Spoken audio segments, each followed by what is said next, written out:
Friends, કદાચ આ photo પણ જોઈ લેશે ને તો જેન્સી તમને પૂછશે કે આ લાડુ શેના બનાવ્યા છે. ફ્રેન્ડ્સ, શ્રાવણ મહિનામાં નાગ પાંચમ ઉપર કાચી કુલેર નાગ દેવતાને ધરાવવાનો આપણે ત્યાં રિવાજ છે. તો આજે 1, 2, 3 નહીં, ટોટલ 4 જાતની કુલેર હું તમને આજે બતાવવાની છું. તો તમે વિડીયો સેટ પણ સ્કીપ ના કરતા આખો વિડીયો જોજો.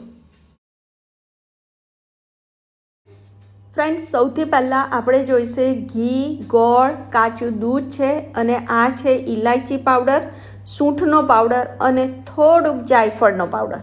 આ બેઝિક છે, આટલું તો જોઈશે જ. એ સિવાય પછી આપણે આગળ જોઈએ કે કયા લોટ આપણે જોઈશે.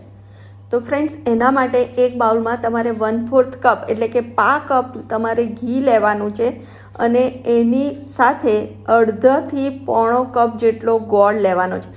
ગળાશ તમને જેટલી જોઈએ, જો મીડિયમ જોઈએ તો અડધો, નહીં તો પોણો કપ. પહેલાં ઘી અને ગોળને તમારે એક રસ આવી રીતે હાથથી બરાબર મિક્સ કરી લેવાનું છે.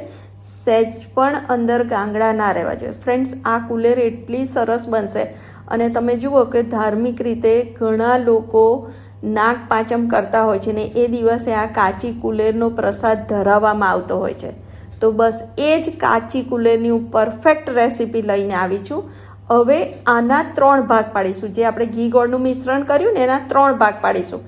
તો સૌથી પહેલાં મેં એક ભાગનું ઘી ગોળનું મિશ્રણ લીધું અને એની અંદર મેં ઘઉંનો લોટ ઉમેર્યો છે. પહેલી કુલેર આપણે ઘઉંના લોટને ઉમેરીએ.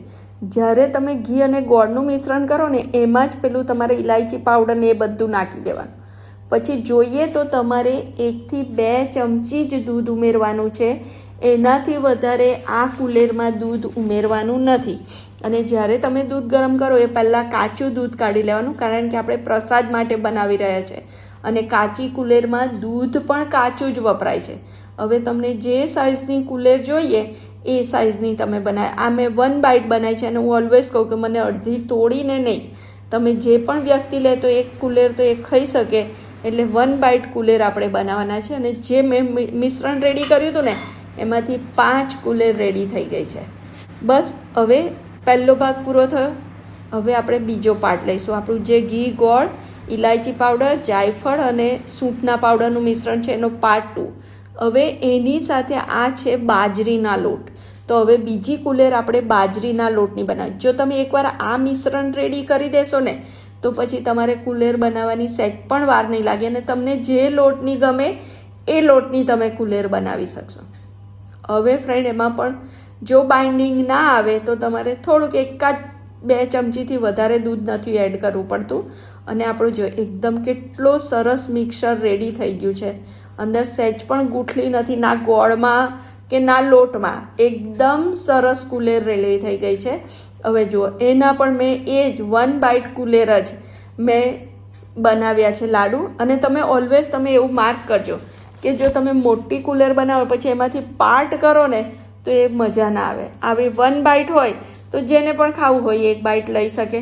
તો હવે આપણી બીજી કુલેર જે છે એ આપણી બાજરીના લોટની કુલેર રેડી થઈ ગઈ છે. હવે આપણી પાસે એક પાર્ટ રહ્યો.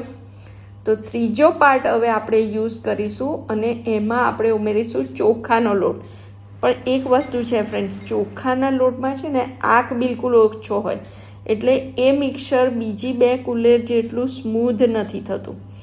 અને મેં આ જે 3 પાર્ટ પાડ્યા ને લગભગ એ દરેક મિક્સરમાં 3 થી 4 ટેબલ સ્પૂન જેટલો લોટ અંદર સમાયો છે. હવે જો બીજા બધા મિક્સર કરતાં આ મિક્સર વધારે કોરું તમને લાગી રહ્યું છે, ડ્રાય દેખાઈ રહ્યું છે ને, તો તેમાં તમારે શું કરવાનું, કાં તો 1-2 ચમચી ઘી ઉમેરવાનું અને નહીં તો તમારે દૂધ 1 ચમચી વધારે, નોર્મલ કરતાં 1 ચમચી દૂધ વધારે ઉમેરવાનું. ધારો કે તમે 1 ચમચી ઉમેરી તો આમાં 2 ચમચી તમારે દૂધ ઉમેરવું પડશે. પણ બાઇન્ડિંગ તો આવી જશે, બાઇન્ડિંગ સરસ આવશે, એમાં કોઈ પ્રોબ્લેમ નહીં થાય. હવે જો આપણી આ કુલેરનો પણ લોટ સરસ રેડી થઈ ગયો. ફ્રેન્ડ્સ, નાગ પાંચમના દિવસે નાગ દેવતાની જ્યારે તમે પૂજા કરો ને ત્યારે એમાં કુલેર, કાચા વૈઢા ને શ્રીફળ ધરાવવાનો રિવાજ હોય છે.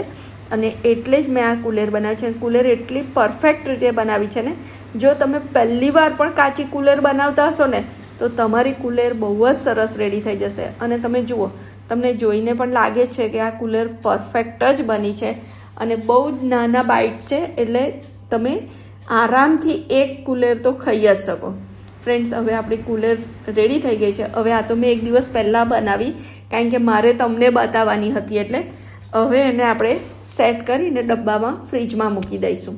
પછી આપણે તો હવે કાલે યુઝ કરવાની છે. તો મેં આ રીતે, અને મેં એને ગાર્નિશ પણ કર્યું છે.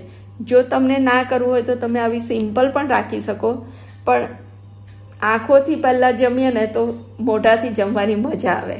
એ એક બેઝિક નિયમ છે. તમે કોઈ પણ વસ્તુ ખાતા પહેલાં એને આંખોથી જુઓ છો, વિઝ્યુલાઇઝ હોય છે, તો વિઝ્યુલાઇઝેશન પરફેક્ટ હોવું જોઈએ. તો જો આપણી આ કુલેર તમને જોઈને જ ખાવાનું મન થઈ જાય. ભલે ને જે લોકો એવું કહેતા હોય કે ભાઈ કાચા લોટનું તો ના ખવાય, પણ આ કુલેર જોઈને તો એને ખાવાનું મન થઈ જ જાય. અને મેં આગલા દિવસે બનાવી છે ને, એટલે લોટ એકદમ ઠરીને બીજે દિવસે બહુ જ સરસ થઈ જશે. જો કુલેર સરસ બની છે કે નહીં ફ્રેન્ડ્સ? ઘણા ઘરોમાં જે નાગપાંચમ ઉપર કુલેર બનતી હોય ને, તો એ ચોખાની કુલેર ઘણીવાર ખાંડમાંથી બને. તો તમારે શું કરવાનું કે આ જ રેશિયોથી ખાંડ અને ઘી, એટલે કે ખાંડનો પાવડર અને ઘીને બરાબર ફેટી નાખવાનો. આપણે બિસ્કિટ માટે કેવું ફેટીએ એવું. અને એની અંદર તમારે ચોખાનો લોટ ઉમેરવાનો છે, અને પછી થોડુંક જોઈએ એ પ્રમાણે 1-2 ચમચી દૂધ ઉમેરી અને તમારે કુલેર બનાવવી છે. તમને ગોળની ભાવે તો ગોળની, ખાંડની ભાવે તો ખાંડની. પણ આ વિડીયોમાં મેં તમને 4 કુલેરની રેસીપી કહી દીધી છે. તમને જે રીતે ભાવે ને એ રીતે આ નાગપાંચમ ઉપર કુલેર ચોક્કસથી ટ્રાય કરજો. અને જો તમને સહેજ પણ રેસીપી ગમી હોય તો તમારા ફ્રેન્ડ સાથે શેર કરવાનું ના ભૂલતા. કોઈ ક્વેશ્ચન હોય તો કમેન્ટ કરવાનું ના ભૂલતા, અને મારી ચેનલને સબસ્ક્રાઈબ કરવાનું ના ભૂલતા. Thank you.